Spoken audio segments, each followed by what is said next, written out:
مفتی عبدالحلیم حلیمی رئیس تشکیل وزارت معارف به روز شنبه وارد ولایت سرپل شد. هدف از این سفر او راهنمایی به مسئولان ولایتی ریاست معارف به هدف اختصاص بست برای مدارس خصوصی این ولایت است. د سمنګان ولایت پوهنې ریاست د یوې ازادې پروسې له لارې 21 تنو وړ کسانو څخه د ښوونکو د ګمارنې په موخه یوه رقابتي ازموینه واخیسته چې له دې ډلې به یې 15 تنه هغه کسان چې ښې نمرې پوره کړي د یاد ولایت په مرکز او ولسوالیو کې د مدارسو د ښوونکو په توګه وګمارل شي. الحاج مولوی عبدالخالق صادق معین تضمین کیفیت وزارت معارف روز دوشنبه در حالی که از سوی شماری از مسئولین این وزارت همراهی میشد از لیسه عبدالرحیم شهید شهر کابل دیدن کرد.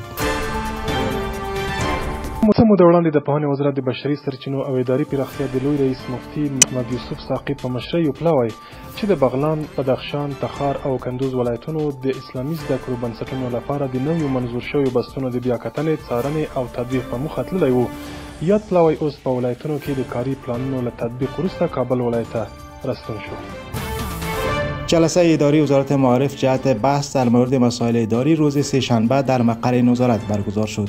در این جلسه در مورد مسائل مختلف اداری بحث و تبادل نظر صورت گرفت. د افغاني سرې میاشتې ټولنې د مرکزي زون رئیس او ورسره مل پلاوي د کابل ښار پوهنې له رئیس سره وکتل. د افغاني سرې میاشتې ټولنې د شمال لویدیځ مرکزي زون رئیس مولوي میا سمیع الدین قمري او ورسره مل پلاوي د کابل ښار پوهنې له رئیس حافظ عبدالباسط حقانی سره وکتل. روز سه‌شنبه طی مراسم استاد حبیب الله خالد به حیث رئیس مرکز ساینس و مولوی شمس الرحمن حماس به صفت رئیس امتحانات معیاری وزارت معارف معرفی شدند. د غزنی قره‌باغ ولسوالۍ په دشت اتر سیمه کې د کوچیانو لپاره د منبع العلوم اشرافیه په نوم دیني مدرسې بنسټ ډبره د پوهنې مسؤلینو، علماو او سیمې اوسیدونکو په ګډون د یو لوړ شاندارو مراسمو په ترڅ کې کېښودل شوه. د تعلیم او تربیې لوی مسؤلیت ورونو غواړي همت ورونو غواړي